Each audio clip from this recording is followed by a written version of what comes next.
Hai Sobat Kecepikong 1996. Apa kabar semuanya? Oke, balik lagi di video lainnya guys. Begini, kalau ada seseorang ngomong hal ini ke kamu, mending cabut sekarang juga. Percaya atau enggak, kalau tanda-tanda itu muncul di hubungan, yang capek nanti ujung-ujungnya ya kamu.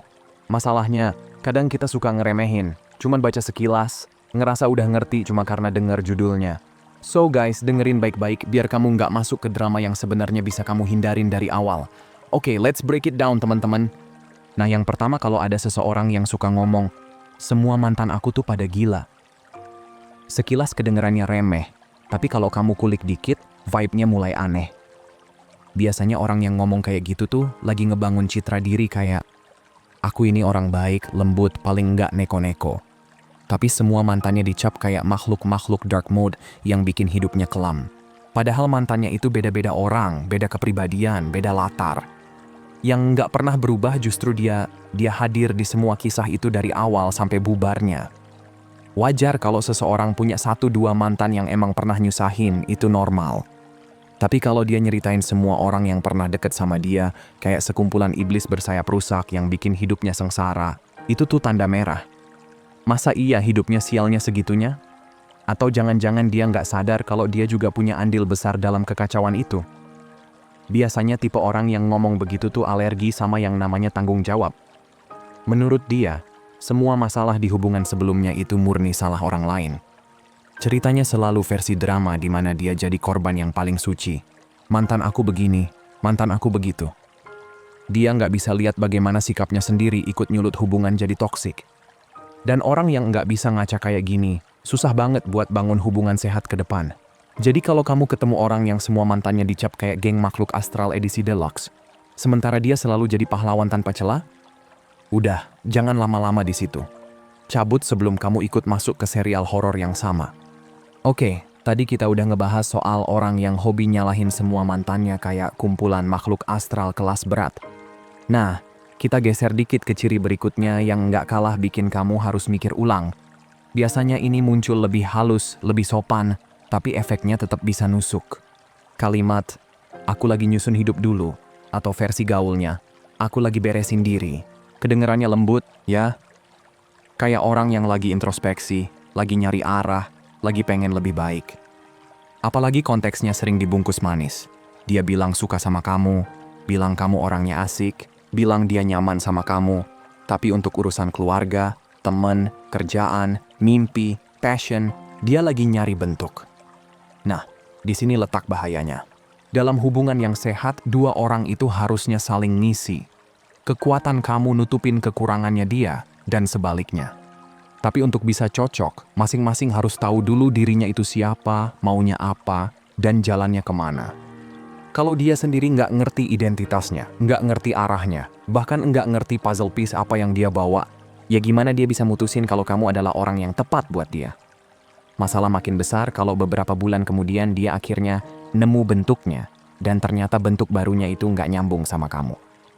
Kamu udah ngasih waktu, energi, perasaan, berharap dia akhirnya beres dan bisa jalan bareng. Tapi begitu dia ketemu arah hidupnya, kamu justru ditinggal karena puzzle barunya ternyata nggak cocok sama puzzle kamu. Yang rugi siapa? Ya kamu. Karena kamu udah nungguin seseorang yang dari awal aja nggak yakin sama hidupnya sendiri.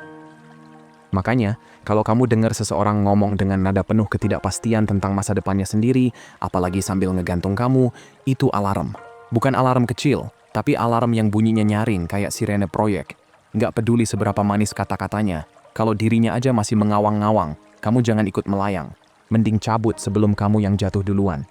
Setelah tadi kita bahas soal seseorang yang hidupnya masih mengambang dan bikin kamu ikut ke bawah arus, sekarang kita masuk ke sinyal berikutnya, yang sering banget kedengeran manis padahal sebenarnya pahit. Dan ini biasanya muncul pas keadaan lagi panas-panasnya. Kalimatnya simple, klise, tapi efeknya bisa ngerusak pikiran kamu pelan-pelan. Kamu tuh pantas dapat yang lebih baik. Kalimat ini bahaya karena dibungkus rapi pakai vibe iba. Biasanya terjadi setelah dia ngelakuin hal-hal yang bikin kamu kesel. Pergi keluar tanpa kabar, pulang subuh, ngeghosting, ngilang seharian, lupa komitmen, janji-janji doang tapi aksi nol. Terus ketika kamu akhirnya berani negur, dia nggak minta maaf, nggak janji berubah, tapi malah melempar kalimat, Kamu pantas dapat yang lebih baik dari aku. Sekilas kedengarannya kayak dia rendah hati, kayak dia sadar diri. Padahal sebenarnya ini trik halus buat mindahin fokus dari kesalahannya ke rasa simpati kamu. Dia sengaja bikin dirinya kelihatan kecil, rapuh, kasihan, seolah dia itu makhluk paling menyedihkan sedunia. Dan tanpa kamu sadari, ego kamu otomatis naik. Wah, berarti aku tuh sehebat itu, sampai dia ngerasa nggak pantas sama aku. Kamu jadi ngerasa tinggi, ngerasa spesial, dan karena itu kamu malah ngelakuin hal yang berlawanan dari seharusnya. Bukannya cabut, kamu malah mulai mikir, ya, dia nggak seburuk itu sih. Kadang dia perhatian, kadang dia baik, ada kok momen-momen bagusnya. Kamu mulai recall kejadian-kejadian kecil yang membuat dia terlihat layak diperjuangkan, padahal konteks besarnya tetap sama. Dia nggak menghargai kamu. Trik ini works karena hati manusia, apalagi yang sayang, nggak tega ngeliat seseorang yang kelihatannya lagi jatuh. Kamu pengen ngebantu, pengen nenangin, pengen bilang, kamu nggak seburuk itu kok, kita masih bisa bareng. Dan saat kamu ngomong gitu, dia menang. Karena tujuan dia bukan minta maaf, bukan pengen berubah, tapi pengen kamu berhenti marah dan tetap stay, walaupun dia nggak kasih apa-apa yang layak kamu terima. Ingat, kalimat kamu pantas dapat yang lebih baik, itu bukan permintaan maaf, bukan niat mau memperbaiki diri. Itu cuma cara halus buat bilang, ya aku tahu aku salah, tapi aku nggak mau berubah, dan aku harap kamu tetap bertahan. Dan kalau kamu dengar itu, jangan malah luluh, jangan balik nyemangatin dia. Kamu beneran pantas dapat yang lebih baik, dan itu berarti ninggalin situasi yang cuma nguras energi kamu doang. Oke, habis tadi kita bahas, kamu pantas dapat yang lebih baik, yang cuma bikin kamu ngerasa kasihan dan akhirnya malah bertahan. Sekarang kita naik ke level selanjutnya. Trik yang sering banget dipakai untuk nyentuh sisi lembut kamu. Ini biasanya muncul pas dia udah kepepet, pas kamu mulai sadar mau cabut, atau pas kamu udah mulai lihat tanda-tanda merah. Dalihnya, semua orang selalu ninggalin aku. Biasanya dia bakal ngejelasin dengan detail dramatis. Ibu ninggalin, ayah nggak hadir, teman-teman pergi, hidupnya sepi, dunia kejam sama dia. Dan kamu, sebagai manusia yang punya hati, otomatis mikir, ya ampun, kok hidupnya sedih banget? Kok bisa separah itu? Dari situ rasa kasihan kamu langsung kebuka lebar, kayak pintu minimarket 24 jam. Masalahnya, rasa kasihan itu ngedorong kamu buat ngelakuin hal yang dia pengen. Kamu pengen jadi orang pertama yang membuktikan kalau nggak semua orang bakal pergi. Kamu pengen nunjukin kalau masih ada manusia yang bisa setia, bisa bertahan, bisa ngasih sayang, bisa ngasih loyalitas. Kamu pengen jadi bukti bahwa hidup dia nggak selamanya gelap. Kelihatannya mulia, tapi disinilah perangkapnya. Orang kadang lupa, beberapa dari mereka tuh bukan cuma emosional, tapi juga belajar dari pengalaman. Belajar gimana ngomong, gimana nyentuh hati, gimana bikin kamu ngebiarin mereka berbuat salah tanpa konsekuensi. Mereka tahu kalimat itu bisa nyentuh simpati kamu. Mereka tahu rasa iba bisa bikin kamu ngerasa punya misi penyelamatan. Dan kamu harus nanya ke diri sendiri, kalimat itu bikin kamu ngerasa apa? Terus dari rasa itu kamu terdorong buat ngapain? Apakah itu tindakan sehat atau cuman hasil manipulasi halus? Bahaya besarnya muncul nanti, pas dia udah mulai ngelakuin hal-hal yang sebenarnya nggak kamu terima. Dia bohong, dia nggak respect, dia ngilang semaunya, bahkan mungkin selingkuh. Normalnya, kamu akan pergi. Tapi karena kamu masih ingat cerita pilunya soal ditinggal semua orang, kamu jadi ngerem diri sendiri. Kamu ngerasa kalau kamu pergi, kamu bakal jadi bagian dari deretan orang yang ninggalin dia. Kamu takut bikin luka dia tambah parah, takut buktiin kalau hidup itu memang selalu ninggalin dia. Akhirnya kamu bertahan bukan karena dia layak dipertahankan, tapi karena kamu ngerasa bersalah. Kamu ngerasa kamu jahat kalau pergi. Padahal yang benar justru sebaliknya. Kamu berhak cabut ketika kamu nggak dihargai. Guilt itu cuma tali imajinasi yang dia pasang buat nahan kamu tetap ada di situ. Dan kalau kamu sadar udah kejebak dalam perasaan bersalah yang bukan kamu ciptakan sendiri, itu artinya waktunya sadar. Kamu bukan penolong darurat, kamu bukan penyelamat hidup orang. Kamu punya hidup kamu sendiri dan kamu berhak keluar dari situasi yang ngerusak kamu. Meskipun dia bilang seluruh dunia sudah ninggalin dia. Dan masuk ke bagian berikutnya, ada lagi sinyal bahaya yang sering banget kejadian tapi suka dianggap angin lalu. Yang satu ini biasanya nongol pelan-pelan, tapi kalau dibiarkan bisa bikin hubungan makin miring. Sederhananya gini, dia mulai ngelempar kalimat halus kayak, tahu nggak, mantan gue dulu nggak gitu. Di sini, konteksnya bukan sekadar dia cerita sejarah hubungan. Bukan itu, cerita masa lalu mah wajar, kadang malah penting biar kita ngerti pattern hubungan sebelumnya. Yang jadi masalah itu saat dia mulai banding-bandingin kamu sama mantannya, bahkan pelan-pelan ngarahin kamu buat berubah jadi versi mantannya. Kayak dia tuh bukan lagi ngejalanin hubungan sama kamu, tapi lagi nyari kesempatan buat ngerespon mantannya di tubuh orang baru. Bayangin, misalnya kamu rambutnya gelap, gaya santai, body natural, ngomong pun ya gaya kamu aja.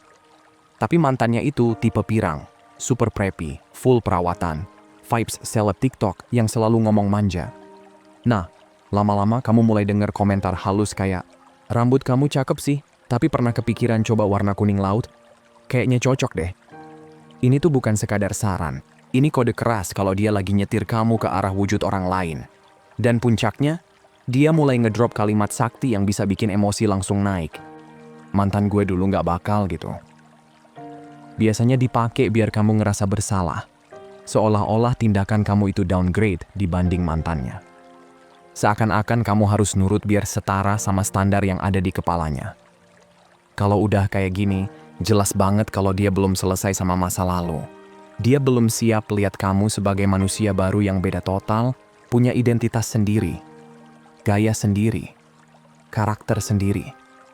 Orang yang benar-benar siap hubungan, gak bakal ribut soal kamu jadi diri kamu sendiri.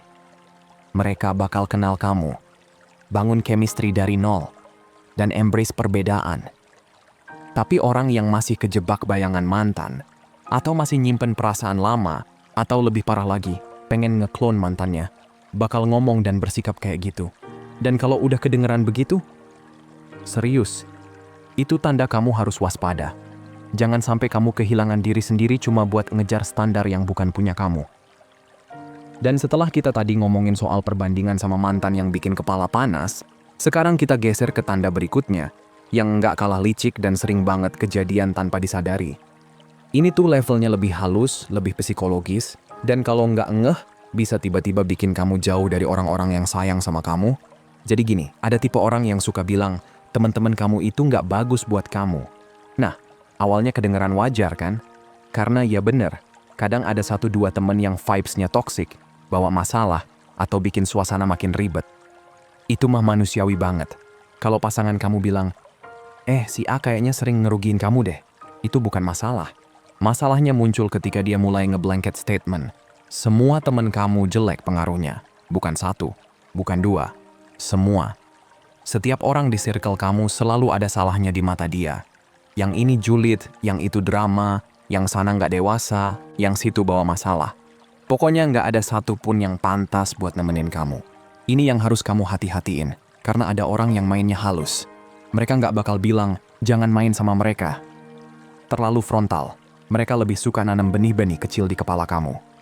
Pelan-pelan aja, komentar dikit, kode dikit, nada yang bikin kamu mikir ulang. Apalagi kalau kamu tipe yang gampang pengen bikin pasangan senang, suka nyari validasi, atau gampang merasa bersalah. Nah itu makin gampang masuk. Lama-lama, kamu bakal ngerasain efeknya. Misal mau ketemu sahabat kamu, tapi tiba-tiba kamu mikir, aduh, dia pasti nggak suka. Terus kamu mulai bohong-bohong kecil biar nggak ada drama. Atau kamu mulai percaya omongannya, iya juga ya si itu kemarin nyebelin, mungkin dia benar. Padahal sebelum dia ngomong begitu, kamu nggak merasa teman kamu masalah. Kamu baru merasa begitu setelah dia nanam benih itu. Dan begitu circle kamu satu persatu dibuat terlihat buruk, kamu jadi makin jauh sama mereka. Dan itu bahaya, karena kalau semua orang di sekitar kamu tiba-tiba dianggap nggak bagus, itu artinya kamu lagi diarahkan buat berdiri sendirian, dan cuma bergantung ke dia. Kalau vibe-nya udah ke situ, itu bukan sayang, itu ngontrol. Dan kamu harus sadar sebelum keburu kejauhan. Abis kamu makin jauh dari teman-teman, tiba-tiba masuklah fase ini. Dia mulai ngomong, aku nggak mau ngerusak apa yang kita punya. Nah, ini biasanya muncul pas kalian lagi di tahap friendship vibes yang sebenarnya udah nggak pure friendship lagi, tapi juga nggak jelas mau kemana. Kayak, kalian akrab, sering nongkrong bareng, ketawa-ketawa bareng, udah kayak duo komedi. Tapi, ya gitu, sesekali kalian juga pernah tepar bareng. Nyium tipis-tipis atau tidur bareng pas situasi mendukung. Bukan pacaran, tapi bukan strangers. Dan biasanya ini kejadian pas masa kuliah, masa awal kerja, masa-masa euforia kebebasan. Banyak event, banyak aktivitas, banyak godaan. Kalian kenal, cocok ngobrol, tiba-tiba rutin ketemu, terus bang. Kedekatan. Dari yang cuma temenan jadi temenan plus-plus. Nah, waktu kamu mulai mikir, ini mau dibawa kemana ya? Dia malah ngeluarin kartu sakti itu. Aku nggak mau ngerusak vibe kita. Dengar sekilas kayak manis, kayak dia peduli sama hubungan kalian. Tapi kalau dibedah lebih dalam, biasanya itu translate-nya kayak gini. Aku nyaman dapetin kedekatan, perhatian, dan benefit dari kamu. Tapi aku nggak mau tanggung jawab yang datang dari hubungan romantis. Terus muncul alasan-alasan klasik. Kita udah cocok banget. Kamu tuh chill banget. Kamu beda dari yang lain. Aku takut kalau kita pacaran nanti berubah. Aku suka vibe kita yang santai, nggak mau ribet. Bahasa tongkrongannya, lu enak dijadiin temen, tapi jangan minta lebih. Konsepnya simple, dia mau semua kenyamanannya. Tanpa komitmen, tanpa status, tanpa beban. Karena menurut dia, berusaha itu nggak keren. Hubungan romantis itu butuh usaha, dan buat dia, usaha itu kebangetan mainstream. Di kepalanya, yang keren tuh, biarkan semua mengalir, tanpa definisi. Padahal yang sering keteter justru kamu, yang makin lama makin berharap sesuatu yang lebih jelas, tapi di sisi lain dia selalu sembunyi di balik kalimat, aku cuma takut vibe kita berubah. Kedengeran indah, aslinya cuma cara lebih halus buat bilang, aku nggak mau kehilangan kenyamanan, tapi aku juga nggak mau ngasih kepastian. Dan kalau kamu nggak sadar sejak awal, kamu bakal kejebak di zona serba nanggung itu sampai lupa sama diri kamu sendiri. Dan setelah tadi kita bahas tipe orang yang senang ngumpet di balik alasan vibe, ada lagi satu kalimat licin yang sering banget muncul kalau hubungan mulai masuk masa-masa krusial. Aku nggak tahu masa depan. Kedengerannya realistis, sopan, bahkan jujur. Tapi konteks di balik kalimat itu beda banget sama kelihatannya. Biasanya kalimat ini muncul pas kamu mulai ngerasa hubungan kalian ngawang, atau kamu mulai nanya hal yang wajar banget ditanya. Kita ini mau kemana? Ini arahnya apa? Dan dia bukannya jawab jelas, justru lempar tameng aman. Aku nggak tahu masa depan. Selesai. Di permukaan terdengar bijak, tapi dalamnya itu cuma cara santai buat kabur dari semua bentuk tanggung jawab dan arah. Karena gini, begitu dia bilang, nggak tahu masa depan, dia otomatis bebas dari komitmen, bebas dari harus mikirin rencana, dan bebas dari harus ngasih kepastian. Dia tinggal berdiri di tengah jalan sambil buka tangan lebar-lebar. Ya udah kita jalani aja.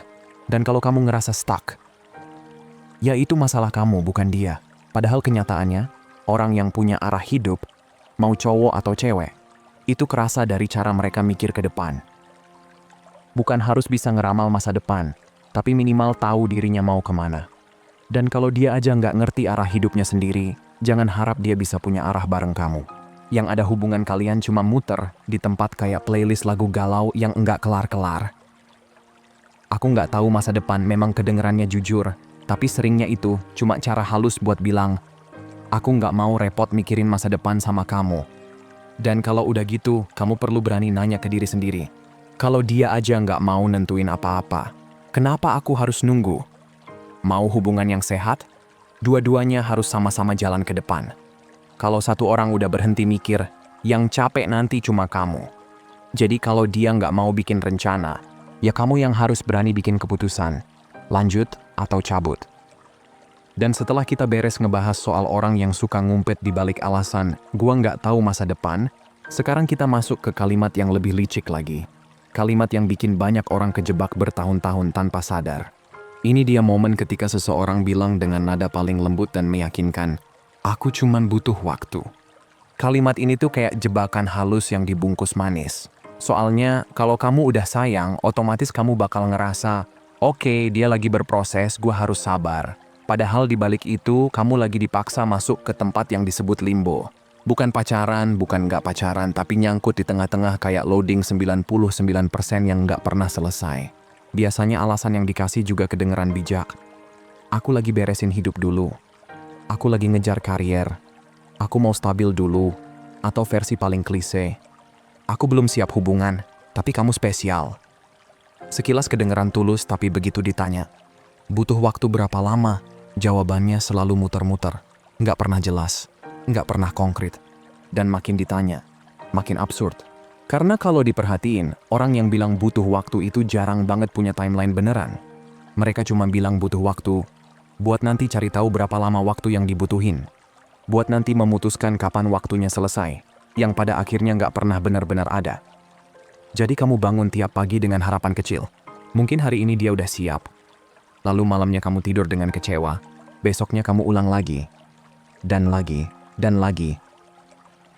Siklus yang menguras hati kayak nonton film seri yang nggak pernah tamat-tamat. Masalahnya bukan karena dia butuh waktu. Masalahnya adalah kamu nunggu sesuatu yang nggak punya bentuk, nggak punya arah, dan nggak punya tanggal kedaluarsa. Kamu berharap yang kamu sendiri nggak tahu apa. Dan selama kamu nunggu, dia santai-santai aja karena semua beban emosinya kamu yang tanggung sendirian. Jadi kalau ada yang bilang, aku cuma butuh waktu, tapi nggak pernah bisa jelasin waktu buat apa, sampai kapan, atau apa yang berubah setelah itu, kamu perlu sadar, itu bukan proses. Itu penundaan. Dan penundaan itu bikin kamu kejebak, bukan berkembang.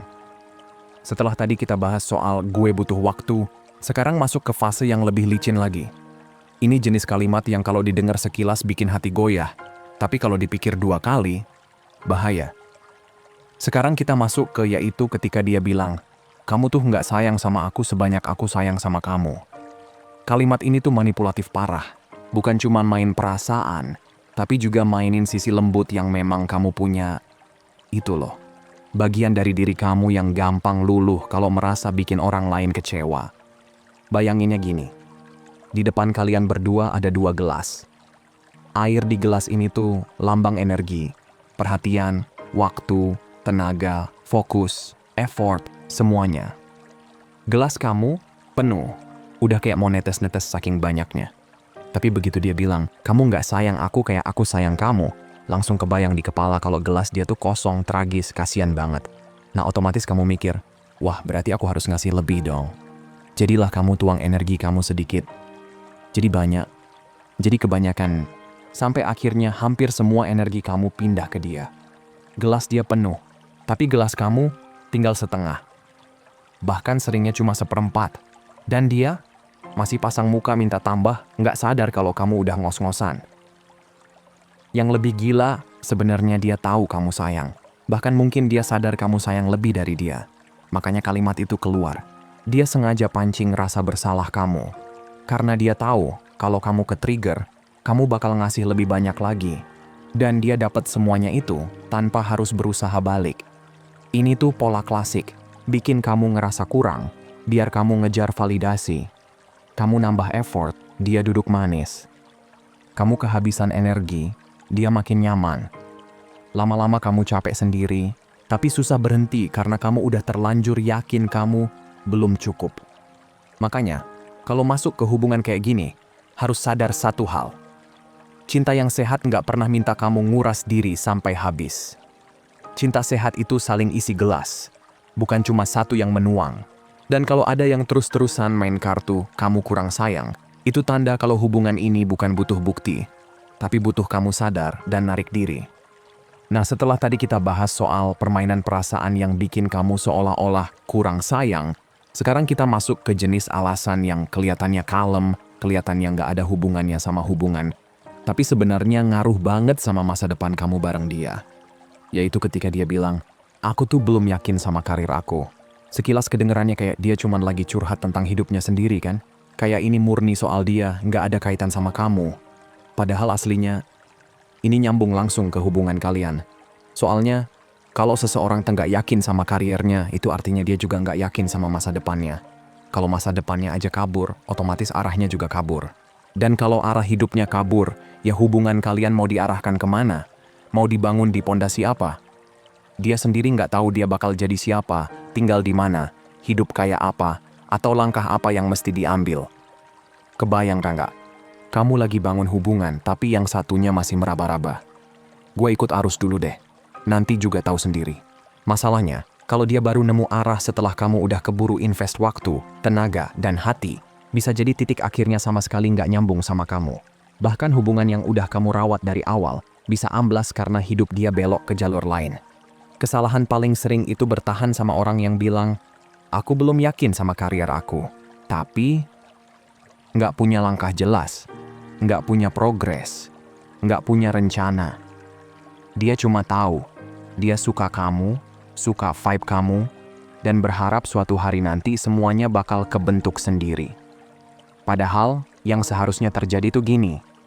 Kalau dia orang yang bertanggung jawab, dia bakal bilang, gue harus beresin arah hidup gue dulu. Gue harus tahu mau kemana, mau jadi apa, dan udah mulai jalan ke sana, baru gue bisa bilang siap bangun hubungan. Itu mindset orang yang siap. Itu pondasi yang kuat. Dan kalau kamu lagi ada di posisi kayak gitu, kamu justru harus berani bilang, makasih udah jujur. Tapi ini saatnya aku mundur dulu. Aku nggak mau bikin fokus kamu kebagi, karena hidup kamu aja lagi butuh perhatian yang lebih besar dari sekedar hubungan. Bukan karena kamu jahat, justru karena kamu sadar, kalau arah hidupnya aja belum kebentuk, kamu nggak bisa ikut naik ke kapal yang belum tahu mau berlabuh di mana. Oke.